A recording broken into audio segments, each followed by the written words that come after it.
So there's a lot of science to words, and there's actual creating that goes on with the words that we speak.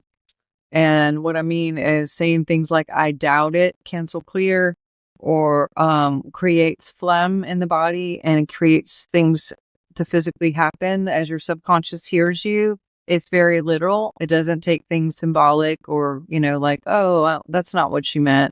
Too bad. It's like whatever we say, the subconscious goes, okay.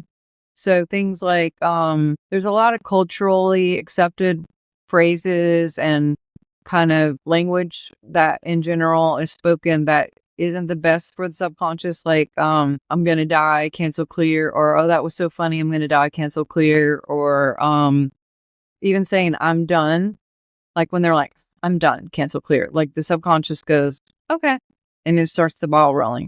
um Even cancer is I can't serve.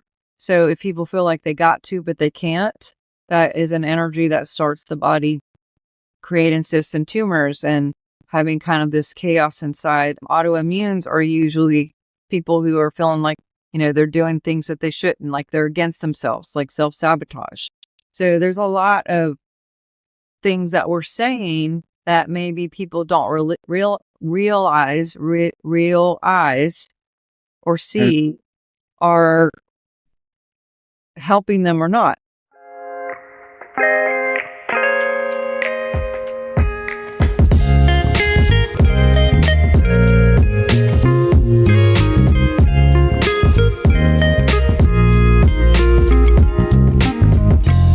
Welcome to a Broaderlands podcast. The opinions expressed on Broaderlands podcasts are those of the guest speakers and do not necessarily reflect the views of the host or Broaderlands podcast. Dr. Sharnael, welcome to Broaderlands podcast. What an honor to have you on. Thank you so much. I'm so happy to be here with you today. Thank you. I look forward to this. I really do, and I look forward to learning from you. And I always try to provide a platform for people to speak their own truth and have a safe place to do it. Because we live in a world, if you don't think like me or act like me or believe like me, you're against me. And that's a dangerous mentality that we've developed in our society. It's just a modern day, like, burn people at the stake kind of day, isn't it? It's like, yeah, just you're right. in a different way, So I always talk about the word heretic. You can look at us as heretics because the word heretic means to have your own choice. Really? Yeah. Elaine Pagels taught me that. And heretic. Orthodox means to think straight, so it's usually told by an authority. I'm writing this down. Think straight. And heretic is make your own choice. Yeah, a heretic is to have your own choice, basically. And Orthodox means to think straight and don't question, basically. Wow, sounds familiar, right? I'd love for you to share a little bit about who you are and the work that you do, if you don't mind. That would be amazing. And again, thank you so much for letting me be here with you and all your amazing people out there. Hello, nice to meet you. I'm actually in Louisiana right now, but I'm from Montana.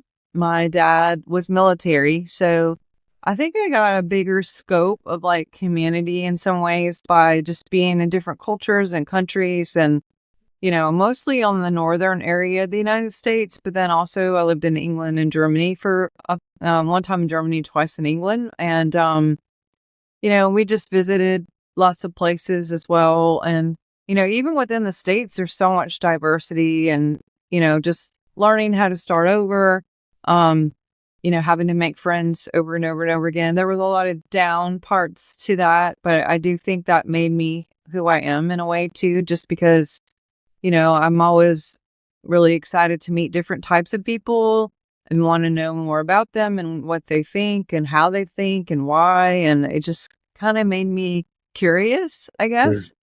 Sure.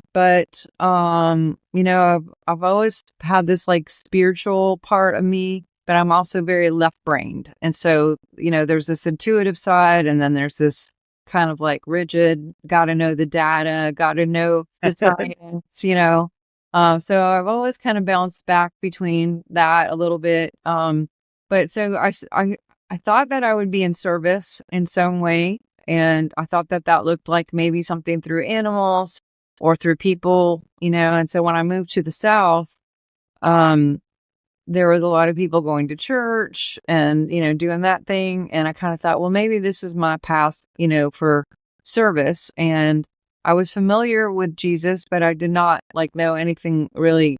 I'd not grown up in that. And so someone gave me a Bible. I was really just curious and couldn't put the book down. I was just like, oh, what about this? And I think the main things that my takeaway from all of that was such a curiosity about supernatural things and the paranormal and the, why is it supernatural? Why isn't it just natural? Why do some Yeah. of these people do these things without even blinking an eye, whether it's a miracle healing or bilocation or i- awesome, going up in the air and Enoch wasn't anymore and those kind of things. It's how's this? What's the formula, And so just kept seeking. And I did do conference speaking for about 20 years. I was on 6 planes a week, and I would just go from state to city to country, teaching and learning and, spreading hope and encouragement, mostly teaching on neuroscience, supernatural dreams, visions, those kind of fun topics, and ended up getting kind of sick. So the last 7 years of me teaching those things, I was, a bit under the weather, trying to figure out how to get out of that. Most of my background was Western medicine because of the military. So that's what we did for a while, but that wasn't working. So I did try out going to some naturopathic things, ran into people who do energy work, and all of that was really foreign to me. I just was like, wait a minute. But once I got around the science of it, if I could see why, I'm all in, and so that led me on this whole path to just really see, behind the curtain of all these other opportunities for biohacking the body, whether it's physical or mental, epigenetics, but also really fun technology like red light therapy, PEMF, hyperbaric chamber, infrared sauna, biofeedback, lasers, ozone therapy. This was all introduced to me early, 2008, 9, and wasn't super mainstream at the time. A lot more talked about now. So I started diving into that. A lot of the people in the church at the time were kind of like, what are you doing? This isn't energy. We don't like this. Why are you leaving the ministry? And I was like, I'm not leaving the ministry. I'm just, I ended up going back to school, and I wanted to learn some things, but that doesn't make me not like God. And I couldn't see why that would even be a thought. There was a lot of politics involved with that, and just a lot of drama that I wasn't super excited about. And so that kind of just made me second guess a lot of things, and went a different route and started working, to me, where the biggest ministry I've ever had is the whole world, instead of just segmented church or organization of some kind of religion or whatever. It was more oh, now you can help everybody who, you're not pigeonholed into this one area. So I do have a practice. I've written 5 books. I did TV for 3 years. We're mostly all online now, but I have a lot of resources where I have online classes that teach muscle testing, that teach outcome mapping, teach liver cleanse, and physical and spiritual, because there's no separation. Everything is super integrated. And that's one thing that's missing, I think, from the Western aspect is if the thyroid is messed up, that you're going to focus all on the thyroid instead of well, let's look at the endocrine system. Let's look at the emotion behind that. Are you voicing your choice? Are you living your truth? Are you speaking your truth? That kind of stuff. So that's a long answer, but I'm still teaching conferences. I'm still doing a lot of stuff online. I'm on all the platforms. We have a podcast.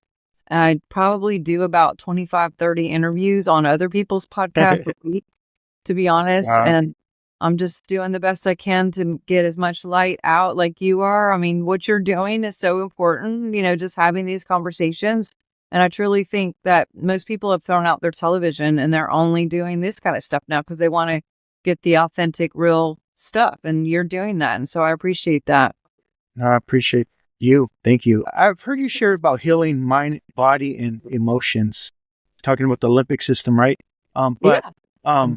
I always thought it went together. Um, but is it all interconnected?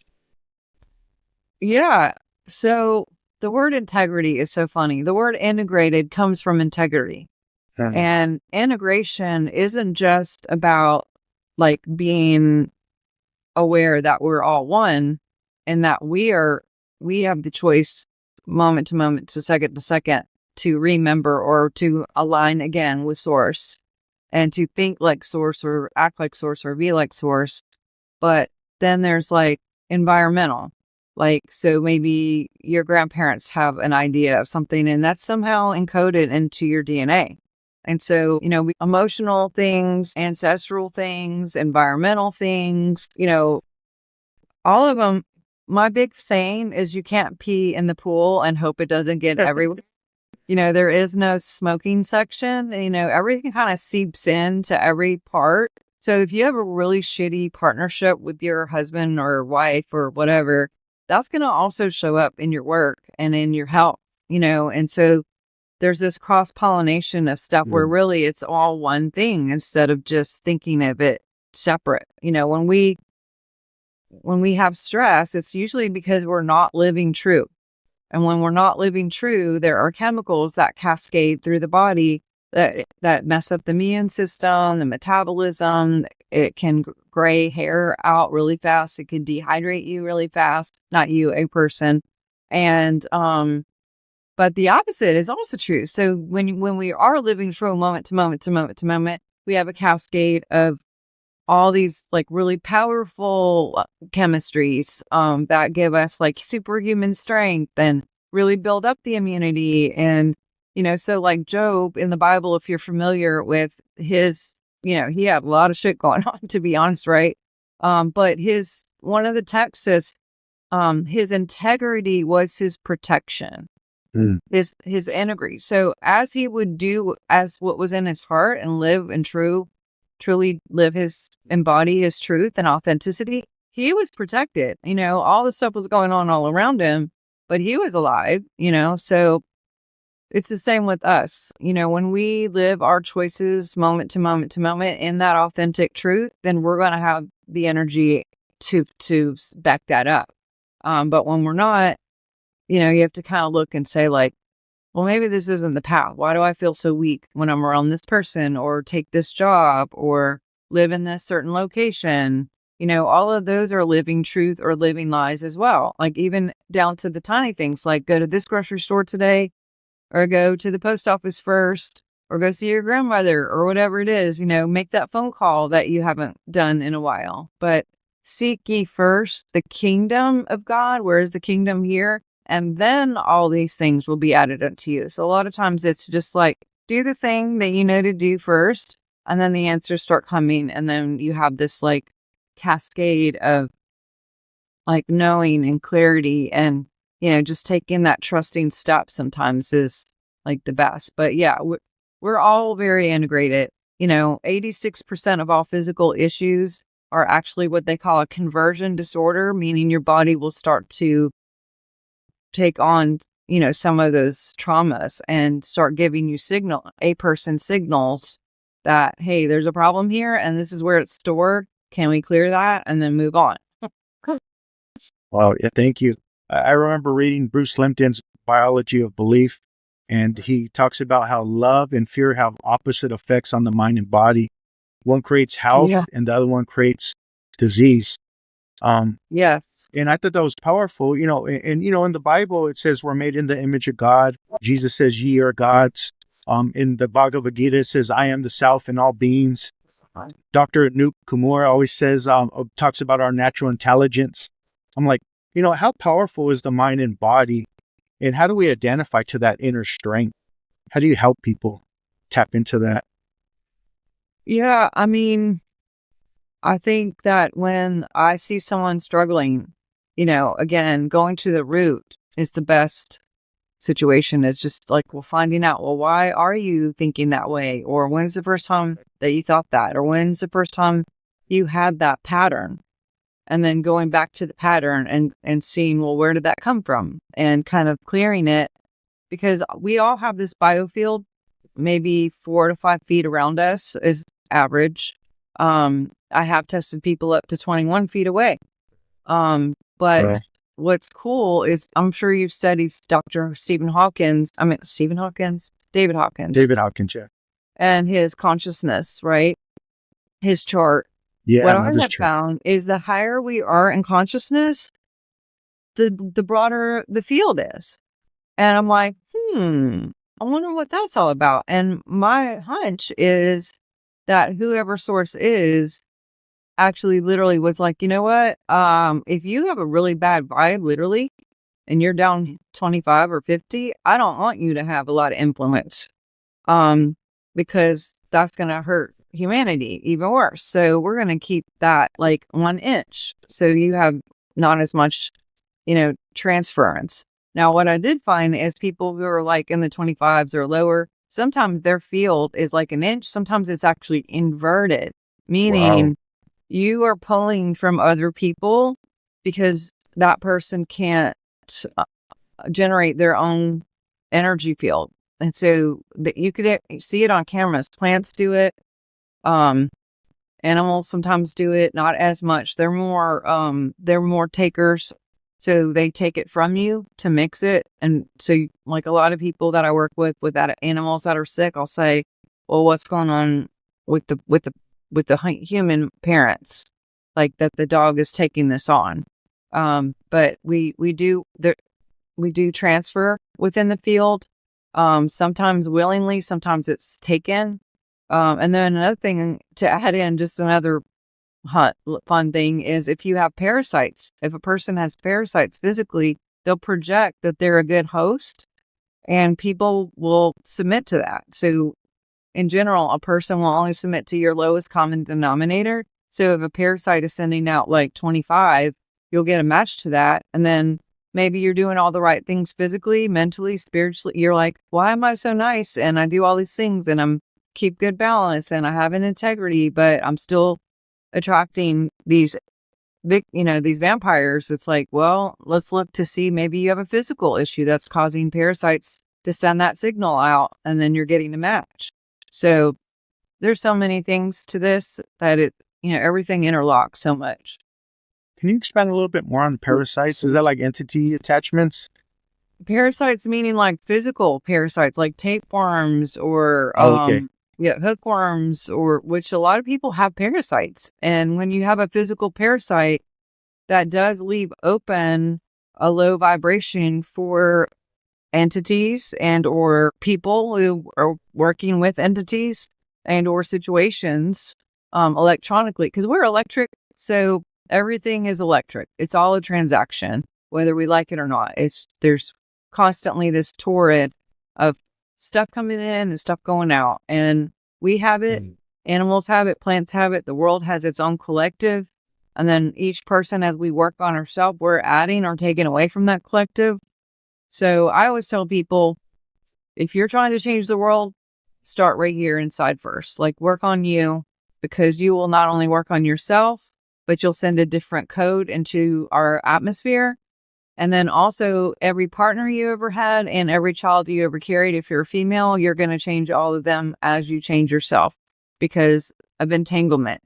We can pick up every partner and every child we've ever carried, if you're a female, from long distance. And you'll see as we change, all of a sudden the kids will call and be like, hey, I just had this cool idea, or this thing just happened. I'm like, yep, I know.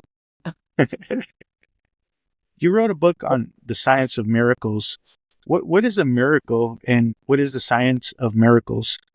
Yes. So I actually, miracles, a lot of times people think miracles have to be some big thing like, you got a $50,000 check in the mail, or you won the lottery, or you got this miracle job, but miracles are little and big. Miracles should be every day. It's our inheritance. We actually have the technology on a DNA level to create miracles every day. And we are creating no matter what, whether it's with conscious like effort that we know consciously we're doing it, or we're going to create by default of just whatever our thought process is, whatever our program is, whatever our ancestor programs are. You're just going to keep getting more of what you are. And if it's not so great, then you keep creating that. A person will keep creating that. And then they'll a lot of times do things like drink or do alcohol, or, if you're not aware of what you're aware of, then a lot of times people will just like stay in their victimhood or dumb it down and try not to feel it and just like hope it goes away. And just isn't going to happen. Like, the best way to switch things up is to identify it, ask yourself some questions like, what am I feeling? How did I get here? Why is this going on? Kind of like try to reverse engineer what's going on, and then make a new plan or a new choice or a new thought. The word repent means to pent again, or like this is, the penthouse of like, let's change your mind. Let's repent. And when we change the mind, a lot of times the heart will change too.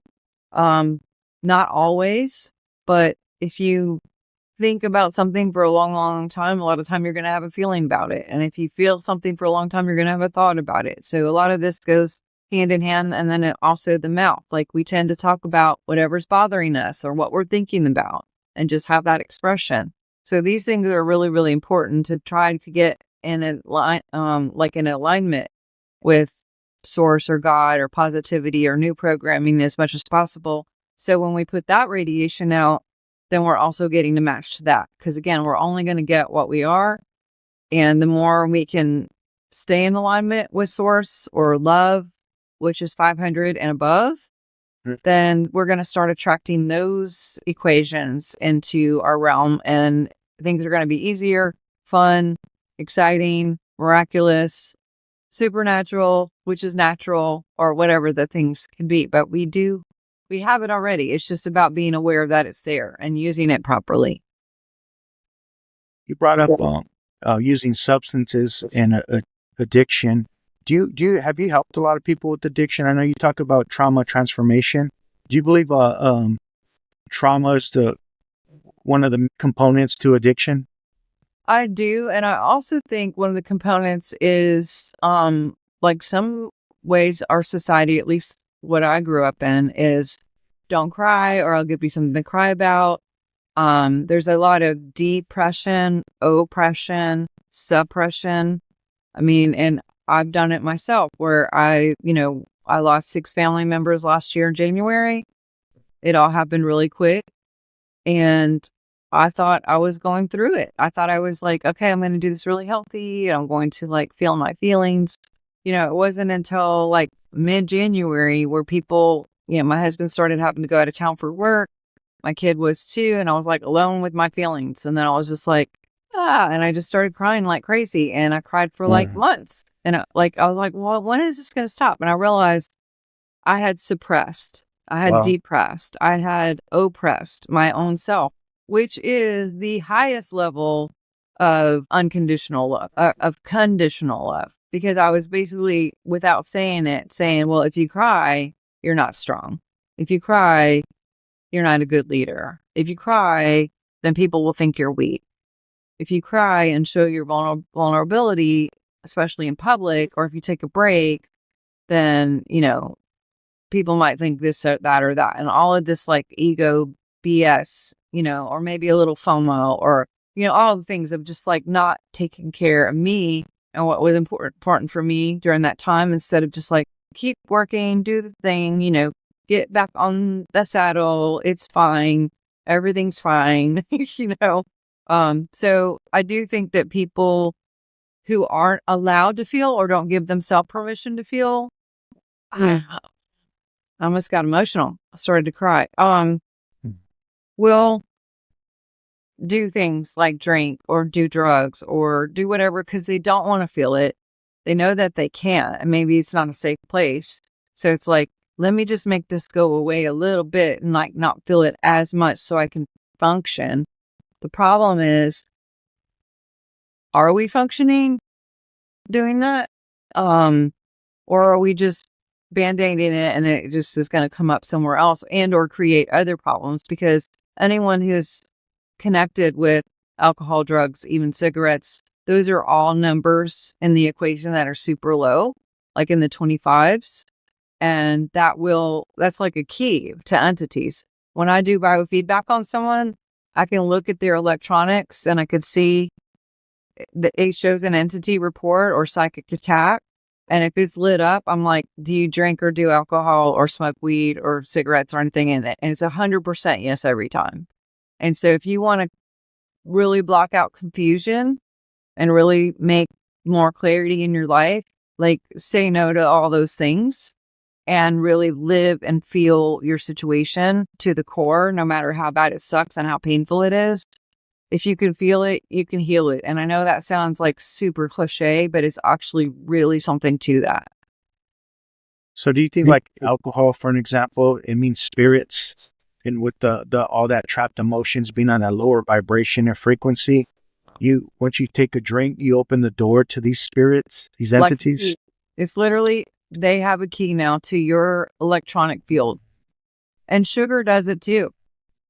Like a lot of people will eat a lot because they're just eating their feelings. But RSO is a part of our electric engineering, and it will turn off RSO, which is the field. And so you don't magnetize as well. Or if you do, it's not a higher equation, so we're always radiating and we're always collecting. And like I said, there's this torrid of that. So if you want to start out with low equations, then that's what a person will get is low equations. And then when you start saying no and making those choices, like heretic, what'd you say? Making new choices? Means choice, yeah. Have your own choice. It's like be the king heretic of like positive choices. And and it's funny because a lot of times people think of that word as like a negative, like why are you doing something so against the grain, or why are you doing so? It's like sometimes following your heart is doing something everybody won't celebrate, but are you okay with that? Is that can you live with that? Can other people live with it? Maybe they're not the people you should live with. It's like, who are you hanging around? Because the 5 people that you hang around with most are going to be the people that you transfer the most. That could be online. It's faster and easier in real life. But they did this study with 58,000 people, 11 different big corporations. And they were trying to see if performance and effort was catchy. So they took like someone who really was a major performer, like meaning they got a lot of work done, a lot of activity done, and they sat him down. I think it was 25 feet from someone who was kind of a slacker. And that slacker within a day performed 50% better just being 25 feet away from this overachiever, right? Wow. But they did the opposite, where they took people who were just normal and put them with people who were less than effort, not so much performing. And it was 50 feet away, and they went down 30% in performance. So, have you ever tried to pull someone up on a boat? Like when they were drowning and you're on the boat and you're trying to pull them up, they're going to probably pull you down more than you're going to pull them up. So, I also have this analogy going into a subdivision. If you're buying a house, even if it's $100,000, if there are $1 million houses all around you, your equity is automatically going to go up just because you are around other equations that are higher in frequency. And so I try to brainwash myself in a positive with people like Neville Goddard, and Bob Proctor was a dear friend and a mentor for me, or Robert Tennyson Stevens, or I see all of your people that you read their books, and all of that is frequency. I sleep with books. I sleep with, whatever programming I'm choosing, in the background. So when I'm sleeping, the subconscious is being programmed into something positive. But there's all kinds of fun things. What do you do? What do you do? To be honest, I just I observe my everything I do. Like I practice mindfulness. I like to read. I'm kind of a lone wolf. I mean, I know a lot of people, but I don't really hang around with people.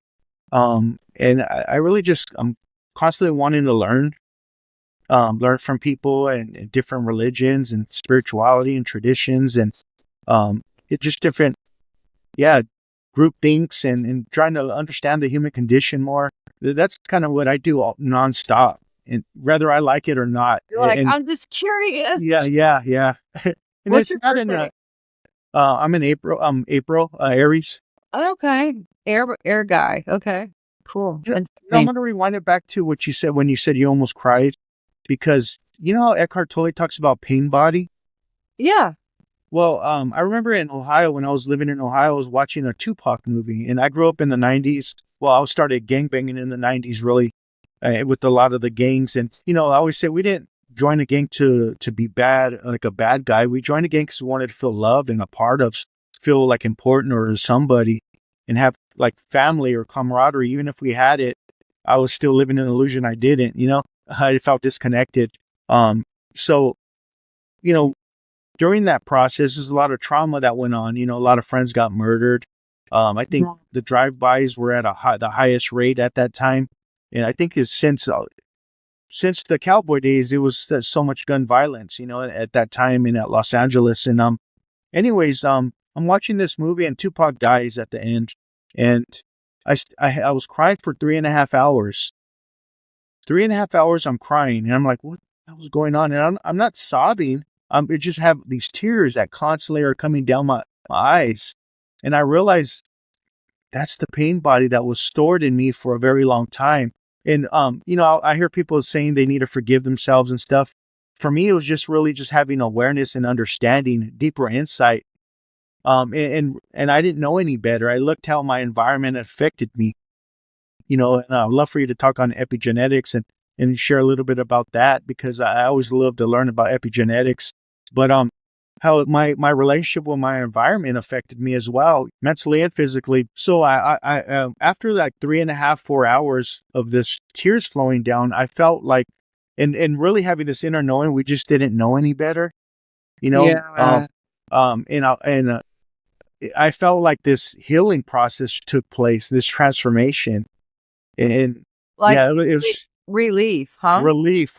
Yeah. Yeah, I felt lighter. Yeah. Yeah. So like relief, relive. Mm, Usually when I coach people and I will listen to what they're saying, I can find like their snag and we can ask some questions. But usually when people will start to cry, I'll go, okay, give yourself permission to cry. And I just let people, if it's a week or, call me back when you need to. But I'll say, how you feel? And they said relieved. And I was really thinking about that word. It's to be reborn, to rebirth, to relive, to live again. And how long were you crying? Hours? I love that. yeah, I had 3.5. About, it was around 3.5 hours that I remember, almost 4 hours, and I couldn't. It's like Yeah, it was just just come out. yeah, just coming down like crying a river, but without sobbing. Just Do like statistically there are some things that will not detox any other way but tears. mm, Like you could do a liver cleanse, you could do, all the different parasite cleanses and, all the different cleanses, but there's some things that will only come out if we've done tear studies where you can see what tears look like under a microscope. And it's really interesting what, and compared to like happy tears or anger tears or, all of those things. So I'm such a geek when it comes to all of this. But if that's a way to, we sweat detox, but there's something about the heart that lets this grief come out only through tears. mm. And I look at it, and in the 12-step community, there's a third step, and they have a third step prayer, and it says, "Relieve me from the bondage of self." And that's exactly why I would drink, because I needed that relief from self. Because I was so disconnected with self, and I'm living in these false identities and these traumas and these memories that are creating this lower vibration. I just needed to get out of it for a brief moment. So I So needed that you're like using that to to not feel to not for a feel, minute. just give me some relief from life, you know? How did you get back? Or are you? Like, where are you now on all that journey? Well, I've been sober for 15 years. Yeah. But Me what too. happened to me, I talk about the nirvana. I had a glimpse of nirvana, which nirvana means to extinguish or blow out. And for a few moments, for a brief moment, I was, the egoic mind was blown out. All the identity, the labeling, the person who I think I am, it was all gone. I was beyond the mind. And as fast as that happened, I, I fell back into that state of being that I'm in, and I'm in fear, but even though I'm in fear and still suffering, I automatically had a shift in consciousness where I knew to the core of my being, I was no longer the person that I once was. And then I was guided to the 12-step community, and then I found my own spiritual journey, my own path. And I found mysticism for me. Yeah. That's so Yeah. beautiful. That is so, and I'm sure you're taking all the people with you now as you learn and create and, share and express and communicate. Then other people don't feel so alone and they realize, oh my gosh, there's hope. And they're inspired by your journey just by you having the guts to talk about it. That's Yeah. so cool. Yeah. Thank you. I love the acronym for HOPE is to help other people evolve. Ooh, I'm going to write that one down too. Help Yeah. other people. Love that. Love that. Yeah. Do you believe in reincarnation? Okay. So, in the sense, first of all, it was in the Bible and then they took it out. Yeah. Was So that Matthew, what's up? I think it was Matthew. Yeah. Elijah, and John? The other part of that is on a science level. They've done studies where people will get body parts like a kidney or a new eye or a new heart, and they take on these new beliefs or recreations or favorite things, or tastes. Like let's say someone gets a new kidney and all of a sudden they are constantly wanting McDonald's French fries and want to listen to the Beatles music. And they never did before. And then they find out like, oh, the guy who had the kidney that I received, there was a genetic memory there. So I think some of it is genetic memory, or maybe that's all the same thing. I choose to know like the mechanics of it. But, sometimes people just know things that they shouldn't know, or they have a memory of something that they weren't even alive for.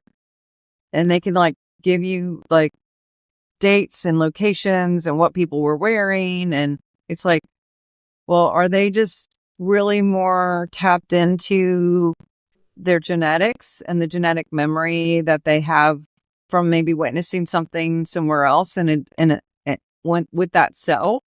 Because we're all recording like all the time. Like everything is recording in this earth suit. When we go to the grocery store and the lady's ringing us up and she's wearing a red shirt and she has like glasses down here and there's music playing in the background and the temperature is whatever. And, 5 people are in front of us and some of them have perfume on and some of them don't. And then you could smell the bleach. I mean, there's so much stimuli and so many things happening. We're bombarded with stimuli, and then like we don't keep all of it, obviously, because how do you even keep all that? But it's still there somewhere. Some of it defrags from like 5 a.m. to 3 a.m. in the morning. But a lot of it we keep, and it's like, how much of that is just stored? I mean, we're huge computers, like better than any computer out there. And, I mean, what are your thoughts on it? No, I mean, when I was a kid, I always had a remembrance of like me living in India or somewhere around ancient China, Tibet area. Um, and that was kind of weird for me too. I remember in the 80s they would have those kung fu movies Yeah. that were translated into English, and they're Yeah. kind of corny, but they would be on regular TV.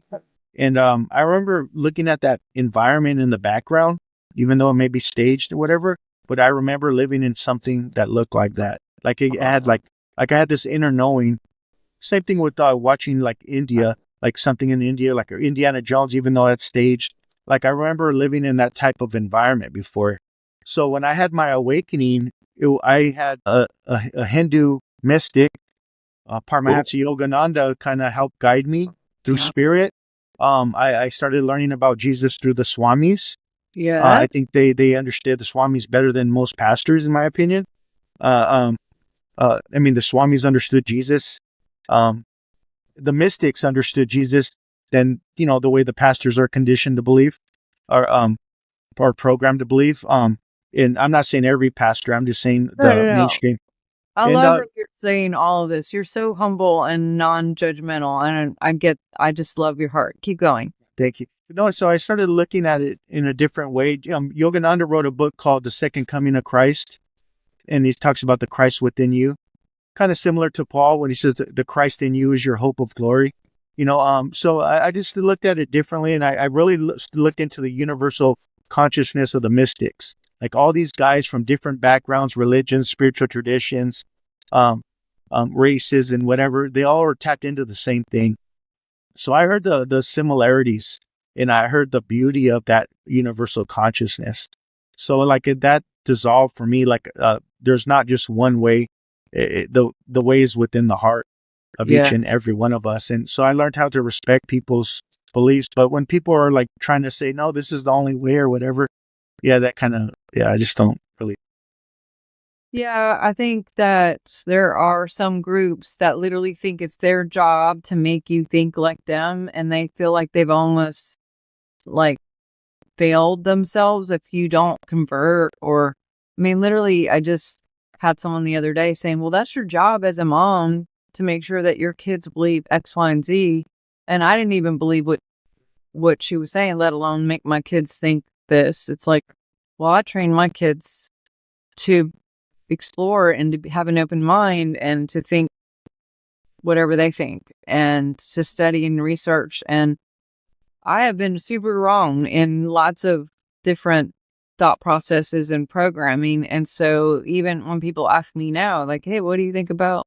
It's like, well, this is what I think right now, but that could change Love in that. 5 minutes because I stay very fluid to think that we don't know what we don't know, right? So given more information, I might could change my mind.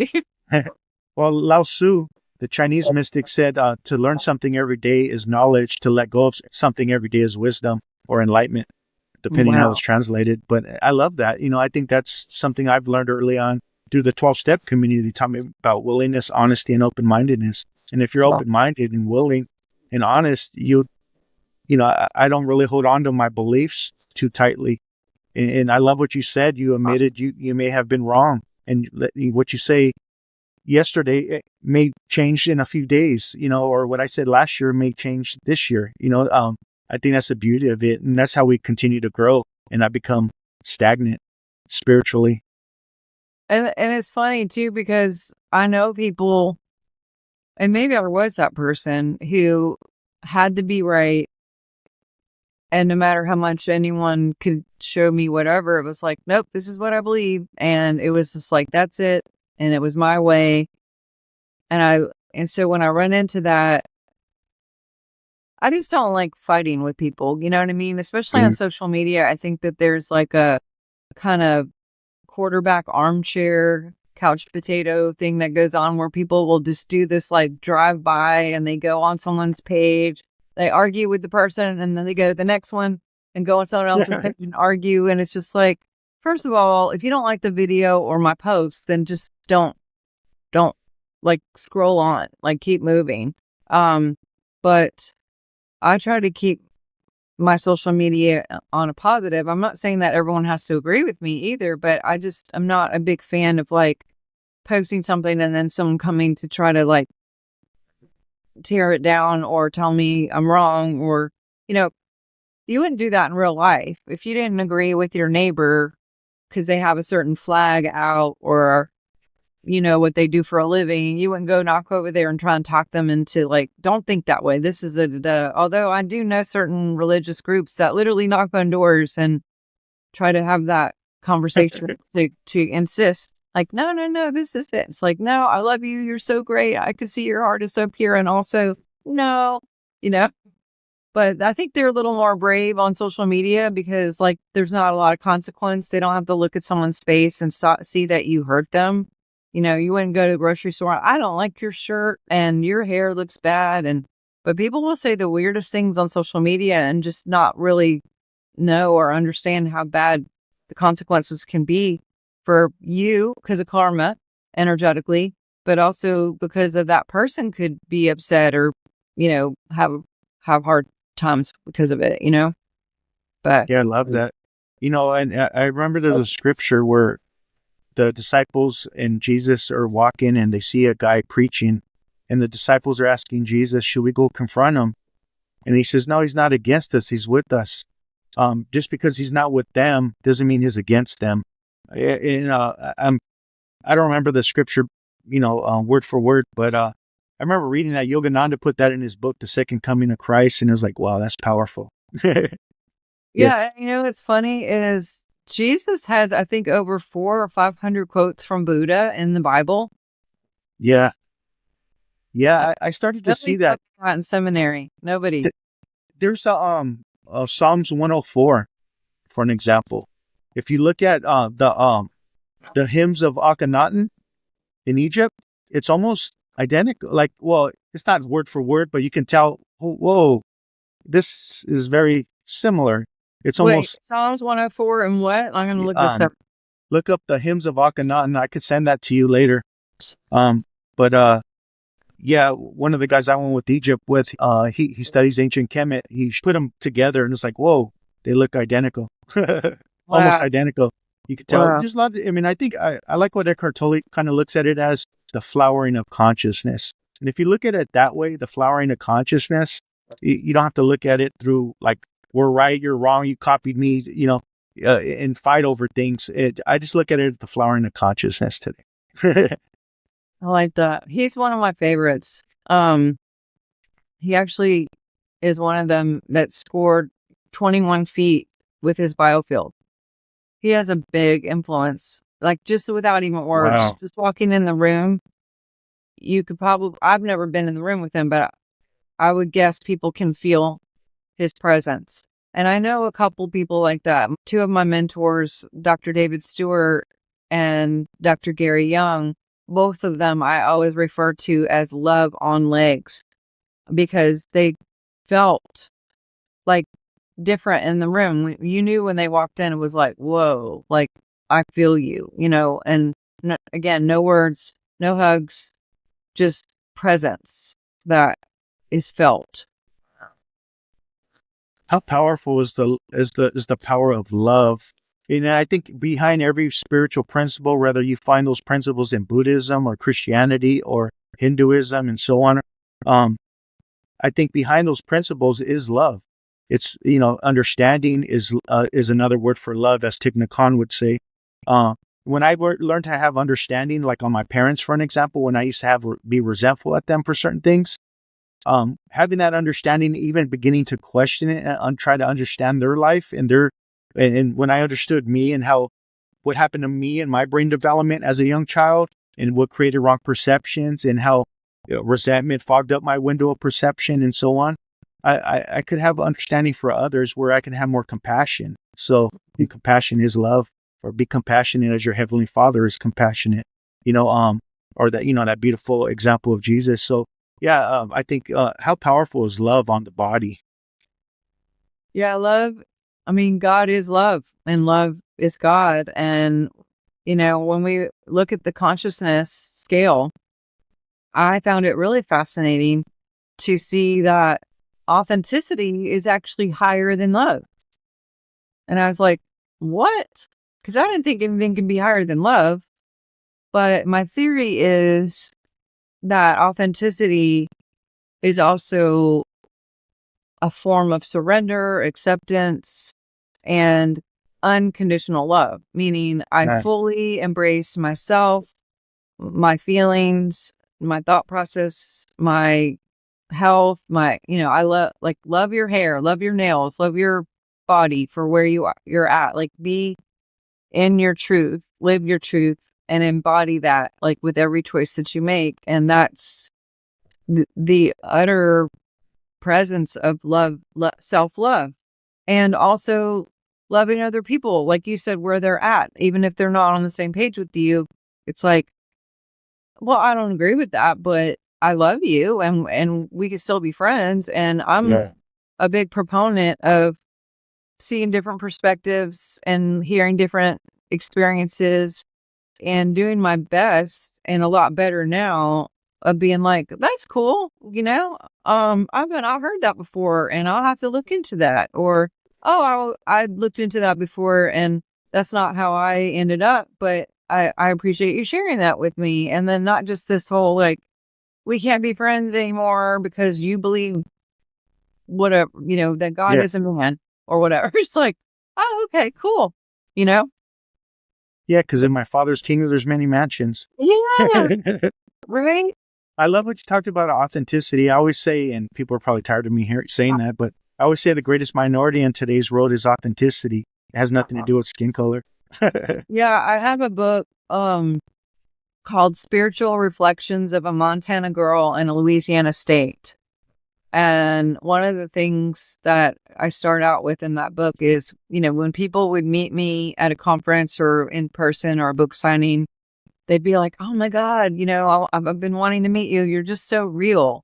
Or I just love that you're you. And I'm just like, was I supposed to be someone else? Like, do people really see that? Because that would suck. But I know exactly how they're feeling, because when I did the circuits of conferences, there were a lot of guys or girls that I was like, read their books, saw them on TV or whatever. And I was just like, oh, they're going to be so great. And then, like, we get on stage and green room and interaction in restaurants. And I'm just like, oh God, like, I have to burn all your shit now because they're so mean to the waitress or their wife or their husband, or they're, only here to do their thing. And then they, like, don't interact at all. And they're just like, they think they're better or whatever. And I'm just like, such a letdown whenever you kind of looked up to someone and then they just are sucky, but so I get that. But how do we not be what we are? I mean,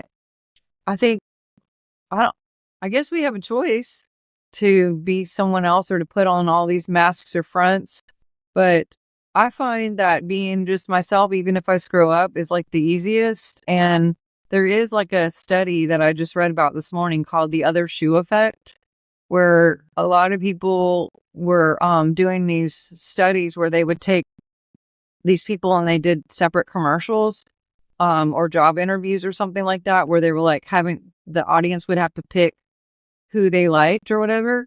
And one person would do something to the script perfect, like dots, cross T's, dots, I's dotted, blah, blah, absolutely perfect. And then the other person, let's say they were in a commercial or whatever, and they accidentally spilled coffee, and then they're like, oh, my bad. And they like hurry up and cleaned it. Like, they liked that commercial better, or they would have hired that person more than the other. Because I think when people are watching other people, they're like just waiting for like the shoe to drop. They're like, well, what's wrong with you? Like, what's you can't be perfect. Like, what's the wrong thing? So if you're like screw up right away, or you're just vulnerable and cry or say the thing no one wants to talk about, then like the shoe's already dropped and everyone can relax subconsciously. And they're like, oh, okay, well, you told me that and you're vulnerable, then I like you right away. It's like Yeah. this feeling of, oh, you're not, we could be friends. You're relatable, you know what I mean? Does that make sense?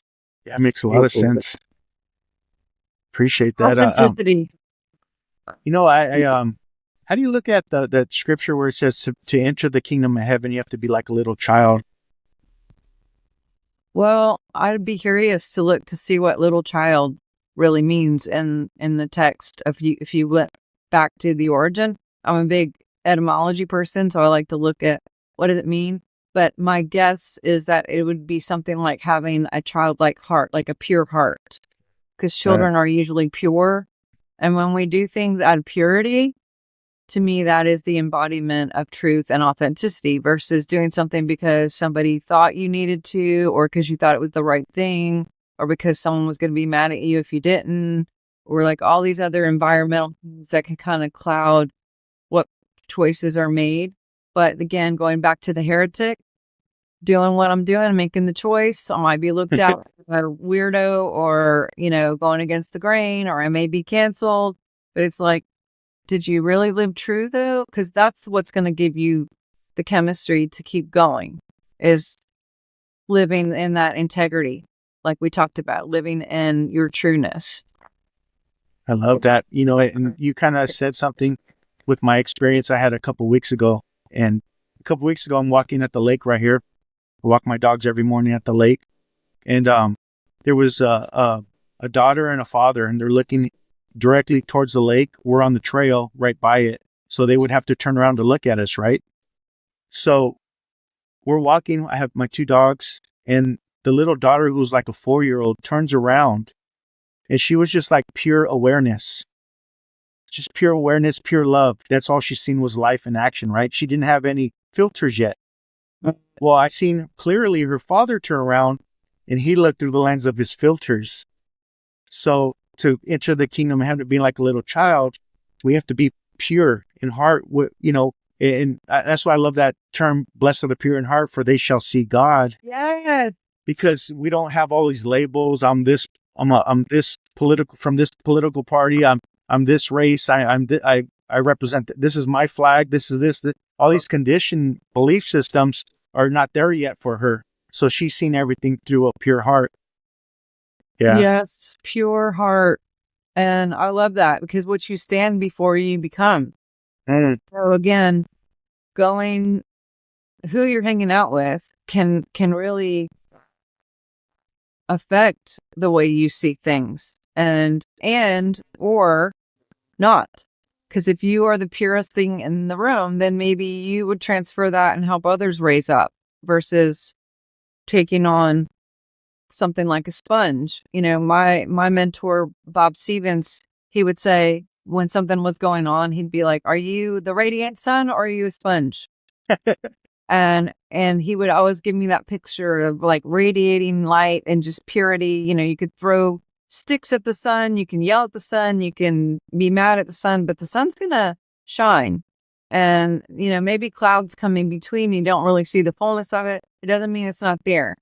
But on the opposite, a sponge takes on everything, and it's just like whatever anyone says, that's what they think. If you don't know who you are, you're going to let someone tell you who you are. And usually people who are upset about someone saying something about them is because there's something little inside of them that actually believes that themselves. So they took it on like a sponge. They were like, well, it was already there and now it just got bigger, but versus blazing radiance of like, almost like the Psalms 91, where you're just like, I'm blazing God love and radiance so hard and so high and so far that only anything that comes in my field is going to be God and God energy and love, because that's going to be my match. And that's what I choose to create, is positivity. Yeah, thank you. I've watched you with Paul Wallace. I love Paul Wallace. He's awesome. And he was talking about the similarities of the stories of the virgin birth and stuff. I hear a lot of the similarities, and like in John, I always use this example. In the book of John, it says, "He that dwelleth in love dwelleth in God, in God in me." Right? Yeah, and in the Bhagavad Gita, it says, "I look upon all creatures equally. None are more dear and none are less dear, but those who worship me in love come to life in me, and I come to life in them." Oh, wow. And it's like the universal consciousness that I was able to be shown early on in my awakening. I'm so grateful for that, because it helped me remove all those biases and stuff. Yes. And gratitude is another frequency. you know, and you've used that word a few times. I could tell you actually mean it when you say it. Is you there is a lot of gratefulness in your realm for sure, and that brings a lot of positivity to you. Yeah, thank you. Just thinking about that prayer that Miser Eckhart, the great Christian mystic, would say. You know, thank you is the only words I had to say would be enough or something like that. But he talked about how powerful thankfulness is. So I appreciate that. Absolutely. You talk about the conscious language. What is the conscious language? Is that like being aware of like the voice in the head and how the story that's constantly we're playing out? Yeah, that's a very great question. So there's a lot of science to words, and there's actual creating that goes on with the words that we speak. And what I mean is saying things like "I doubt it," cancel clear, or creates phlegm in the body and creates things to physically happen as your subconscious hears you. It's very literal. It doesn't take things symbolic or, like, oh, well, that's not what she meant. Too bad. It's like whatever we say, the subconscious goes, okay. So things like there's a lot of culturally accepted phrases and kind of language that in general is spoken that isn't the best for the subconscious, like I'm gonna die, cancel clear, or oh, that was so funny, I'm gonna die, cancel clear, or even saying I'm done, like when they're like I'm done, cancel clear, like the subconscious goes okay, and it starts the ball rolling. um Even cancer is I can't serve. So if people feel like they got to but they can't, that is an energy that starts the body creating cysts and tumors and having kind of this chaos inside. Autoimmunes are usually people who are feeling like, they're doing things that they shouldn't, like they're against themselves, like self-sabotage. So there's a lot of things that we're saying that maybe people don't realize or And see are helping them or not. And even funny things like if you've ever lost your keys and then you go get in the car and you realize, oh, I forgot my keys. Well, it's like, no, you didn't forget them. You actually remembered them. And then you go in the house and you go get them, right? But we say, oh, I forgot my keys. Or if someone can't find something like their cell phone and they're like, oh, I can't find my cell phone. The more you say that to everyone and then let other people combine with that, you're making it bigger and bigger and you won't find it. But when I am not able to find something, I'll say, I'm so glad I have my cell phone in my hand. I'm God's hands holding my cell phone. I'm God's eyes seeing my cell phone in my hand. I instantly will see it in my mind where it was, or my body will go to it. And so the subconscious is really powerful. When I first really started looking at conscious language and realizing all the things that I would just say automatically by default, I was really quiet for a long, long time when I started really digging into, because I was realizing, well, if this is coming out, then that must be something that's up here or here, which means I need to go back and see, well, where did that come from? Where did that belief come from? Where did that feeling come from? And or quickly replace it with something else, saying like people saying, well, I don't know. I don't know. Like when I'm coaching people, I'll say, well, when's the first time that happened for you? And they'll say, I don't know. And I say, well, if you did know, when would it be? And then they go, I was 7. And I'm like, what happened at 7? And they'll say, I don't know. I'm like, well, if you did know, what would it be? And then they're usually like, well, there's that thing that happened with my dad, blah, blah, blah. It's like, you'll start to remember by telling yourself that you're going to remember. That's when it comes up. yeah, And so, being conscious of what you say, what you think. And then, like you said, you're hyper aware. And like that girl was aware, yet that young girl was aware and seeing things different. If we can just start over and reset and go like, okay, I was about to say that, and maybe filter it a little bit and be like, okay, is that really my highest choice to say that or to think that or to feel that? Well, maybe we need to shift that around. And there's so many programs out there. I mean, if you think about Murphy's Law, it's like, if something bad's going to happen, then it's usually going to happen. Cancel clear. It's like a lot of people will say things like that. Or like, I grew up in a household where my mom, who I love very much, she would, if I called her and said, we have a leak in the roof or something, she'd say, cancel clear, by the way. And she'd say, there's always something.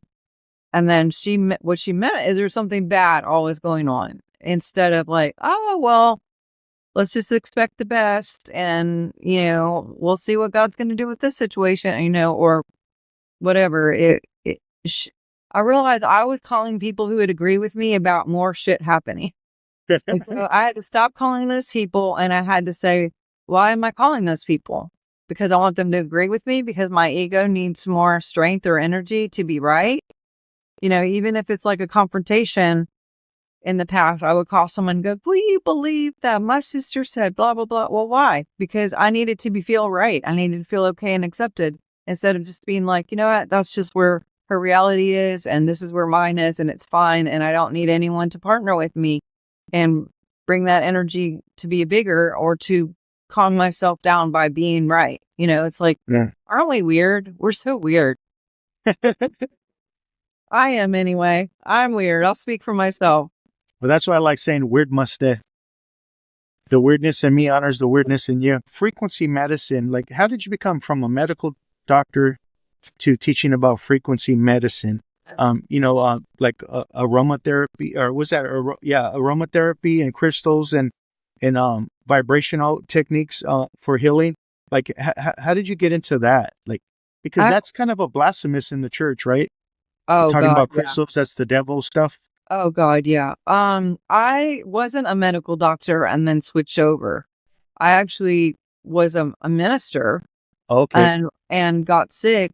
And then I met this guy named Dr. Lucky, and he had all of these really cool, like, weird inventions. Well, weird to me then, new to me then, like biofeedback and beamers and lasers and, very, very cool red light therapy kind of stuff, and very cutting edge things, especially back in the early 2000s, whatever. It's kind of more mainstream now, like I mentioned. But frequency to me was always a big thing, because I had already studied the biofield, and my undergraduate was wellness and kinesiology, and the surgeons would talk about that spark of light they would see during surgery, and heart surgery specifically. And I kind of like shelved that, and I knew there had to be some sort of frequency to words, to thoughts, to life in general.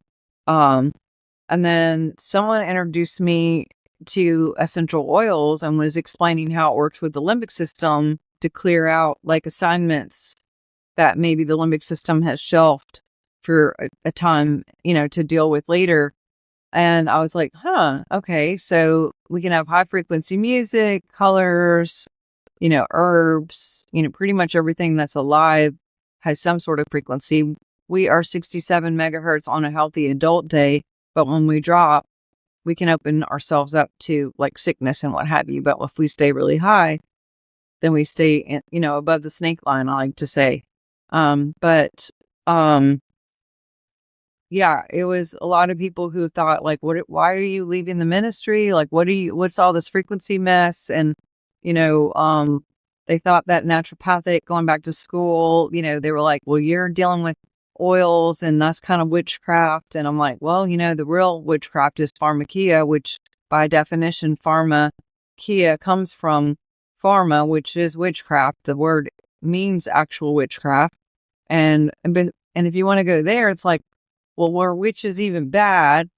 Because they were burning them at the stake just because they had intuition and because they were helping people be healthy and the community before the church wanted to come get all their money and make sure people were paying tithes. And, we can go and go and go, but, but crystals, I realized, had a frequency and are alive, and Tesla will say that. And then I realized some crystals work really well with oils, and that crystals will record, oils won't. But if you put essential oil on and then you carry a crystal, that it'll hold the frequency of the oil that you're wearing, which also puts a projection into your field that's both radiating and magnetizing. And we started testing people's fields when we would use essential oils or anything high frequency, whether it's meditation or some sort of muscle testing thing, or lots of different things that could change. But even bringing a crystal into the realm would stabilize the field like instantly. Wow. And I'm like, what? And so, I mean, I'm a scientist, so I could not, I chose to not unsee what I was researching. And if you look at any medical device, most of them have crystals in them because they do record and because they have high frequency and they can transfer. So, those people who are like, oh my God, that's the devil. It's like, you're using crystals every day. Let's be real. You have a cell phone, you have a car, you have a watch, probably. You know what I mean? All of those have crystals. Did you know that? You're using crystals. I guess that's witchcraft, but not really. So, Well, we're taught witches are crazy, right, or evil, but we never question the people that burned them or killed them. exactly. I mean, they said Joan of Arc was a witch. So, I mean, come on. That Yeah. tells you a lot right there. She's my lady. She's my girl. Is there? Do you have to charge up crystals, like let them sit in the sun for periods of time? I do put them in the sun, or you could put them in sand, or you do have to clear them because they do record. Oils, you don't have to recharge. I have a whole card deck that I teach on crystals, and I have like all my little babies, and then these carry frequency as well, just the images. And then on the back, it'll tell you like what the crystal does mentally, spiritually, physically, the companion oils that work best with it. And then they have like a mantra or a decree that matches the frequency. So there's like a three punch kind of connection there to hold and anchor in whatever you're trying to anchor in. But some people use them as flashcards. I was going to do a book, but I realized that if we took the card and put it in the field, it did the same thing that the actual crystal did in the field, just with the words and the image having it. And so if I made a card, I could stick it in my kid's lunchbox or under their mattress or in their purse for the day, or I could bring mine in my car. And plus, these just as a deck is a lot lighter to bring in a suitcase with my traveling than having like 100 pounds of crystals. And my husband's like, please, can you just pick two? Can we just bring two crystals on this trip and not like maybe the deck, like not have a whole suitcase of crystals when we go, please? Just, I'm already got the books. Like everywhere I go, I got like 7 books with me too. And he's like, can you get a Kindle? I'm like, no, I like real books. And so Yeah, I'm really like a lot. I'm the same way. I'm the same way. Yeah, can you send me the links later, and I'll upload it on this episode, and because I want to get I want to get that deck right there. I'll I'm gonna send order it to that. you. If you Yeah, send I'll me, order it. I'll just send it to you. Yes, Yeah, Mike. thank you. I appreciate it. You don't have to do that. I'll order it. I really appreciate that, though. Yeah, thank you. Can I ask you a couple quick questions, really quick? Epigenetics and biofeedback. You have an episode coming out with that. I'm not sure who it was with, but biofeedback scans. Can you touch briefly on epigenetics and biofeedback? Absolutely. Yeah. So, a lot of people think that if grandma has a certain health condition, then that means you'll have it, because it's just passed down and this is what you're dealt with. These are the cards that you have, cancel, clear. And the truth is anything is changeable. Most expressions of cellular issues are because of environment. They can be turned on and turned off. So even cancer can be turned off and or on based on belief system or what you are alive in. To be alive, believe, to be alive in. And so that's again why it's so powerful and important for us to know what we're thinking about, talking about, and feeling. Because if we believe we're going to DIE, then chances are probably. And I've actually worked with people, and I know Dr. Lucky has, where over and over and over, a doctor will speak over someone's life and say that they have 8 months to live or 6 months to live or a year to live or something like that. We'll work with them, clear everything. There's no physical symptoms at all, nothing showing up on anything. And then that person will die to the day because somehow they had that belief system that it was going to happen. And so,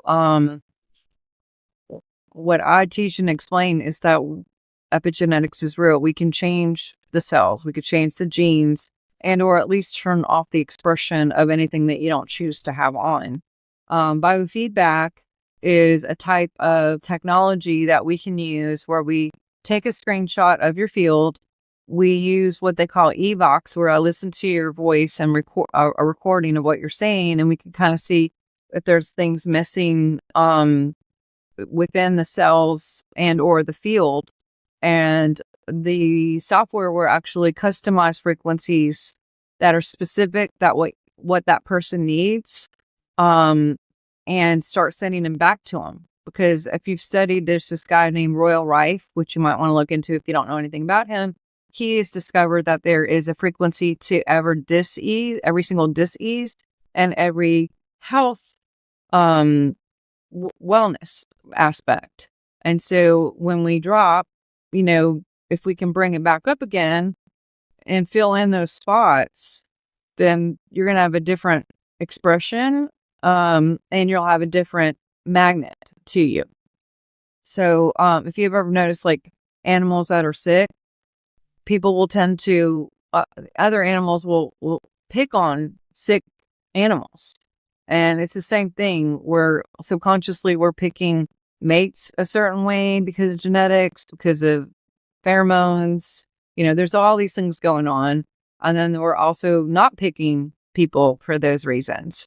So there's there's so much going on behind the curtain.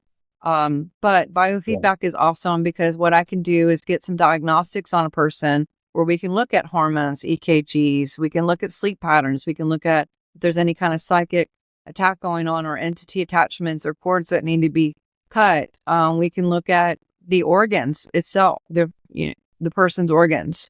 We can look at if they have parasites or Lyme or fungus, because all of those things are going to project a victim energy.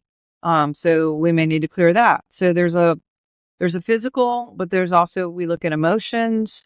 We can look at chiropractic. We look at, pretty much everything to see, like, do you need to do a liver cleanse? Do you need to get more grounded? Do you need to add crystals into your life? Maybe the 5G is messing you up, or the smart meter is somewhere too close to you, or the Wi-Fi is too powerful, and we need to get some crystals in someone's houses, which will absorb some of that extra energy and keep you in a more protected realm. But we work with people long distance. I didn't think that could happen until it happened to me. And someone did it from another state over, and I literally slept for almost 14 hours because I just, it hit me from far away, and I was like, whoa. And I was, 2 times it happened where I was just like knocked out. Not everybody gets tired like that. I was integrating a lot. So it kind of wore me out and I was working a lot in my field and in my body for that to happen. But the third time I actually had the total opposite, where I had cleared so much that I was like cleaning, had all this energy, cleaning out cabinets and getting rid of things. And some people will cry more, like you had your thing. And they're just like, I don't know why I'm crying. And I'm like, you're just cleaning, you're clearing, it's working. Some people write and get all kinds of ideas. We've had people who wrote books. A lot of people have cleared some patterns of like abundance issues and with, epigenetic, ancestral stuff. And all of a sudden, like, checks were coming in, new job popped up. Like, it clears everything when we clear. And so I would suggest people do at least 2 to 3, because you'll get layers of things that get removed and then replenished. But, our bodies are physically meant to heal on their own. But if we can clear out some of the stuff that needs to be cleared and then maybe replenish with some strength, then people can kind of get in a better motion forward of what they're really destined to be here for, whether it's partnership, work, and missioning. I say co-missioning, or, your purpose. Abundance is very much a part of doing your destiny, because stuff costs money to do stuff, and or you need resources for things. And so when those things all get in a good pattern and you're bringing in, it's just a big happy energy of a lot of good things. Yeah, thank you. So, like, there was a period of time in my life with the 12-step community, calling yourself an alcoholic over and over. And the belief, if you stop doing this, having a sponsor, and I realized in me having a sponsor, always needing to report with the sponsor, there was still a belief that something's still wrong with me, right? Or calling yourself an alcoholic over and over when I don't drink anymore, and to have this belief, if you stop doing this, you're going to die because you're going to drink again. Is that harmful? I really felt that was harmful for me. Yes, I can't speak self-talk like that is very, very much harmful. Yes. Going back to epigenetics, right? Yes, because your subconscious is very literal. And anything that we say in our mind or to ourselves or that other people say, we either can absorb it or, somehow walk it out. And, so like even saying I can't, it's like, how about like if you had a choice to like go to your friend's house or the movies with somebody else, I had gotten to the habit of saying, oh no, sorry, I can't. Cancel clear. Well, I don't say I can't anymore because I just did, but I'm going to cancel clear it. The subconscious hears that and then it starts showing up everywhere. Instead, we can say things like, actually, I already have plans with something else, but I'd love to do this with you another time. Or let's say if a person has a migraine or a headache, instead of telling everyone, oh my gosh, I have this. It's just saying, I choose ease in my head. I really would choose to be at ease in my body right now. And it's saying the same thing, but you're not like giving it more energy to the opposite of what isn't your highest. Like I try to speak into, like even when cancer had cleared for me, because I had a bout with that and we reverse engineered it. When I went home, went to all the doctors and they couldn't find it anymore. And, I called my mentor. I'm like, oh my gosh, they can't find anything. And he was like, how about just say, I am divine health? And instead of like, they can't find anything, it's like, that's not really great thing to say over yourself. They can't find anything. Where are you? I've vanished. It's like, how about I am divine health and I stay? Or I am love and I stay. I love that. Thank you for coming on. Yeah. Really appreciate it. I'm going to end it with the Emmett Fox quote. And he says, if you could only love enough, you can be the most powerful person in the world. Thanks for coming on. Thank you so much. Appreciate you. You have a wonderful day. You too. Take care. Just know we out here. Know we out here working in a major way. Had to speak on it just to make a break. Any given subject, know we make a way. Time to level up on a day-to-day. Know we out here working for the greater good. Expand your mind, broaden your lens the way you should. From the stars to the galaxy to speak on spirituality. Higher understanding for the neighborhood.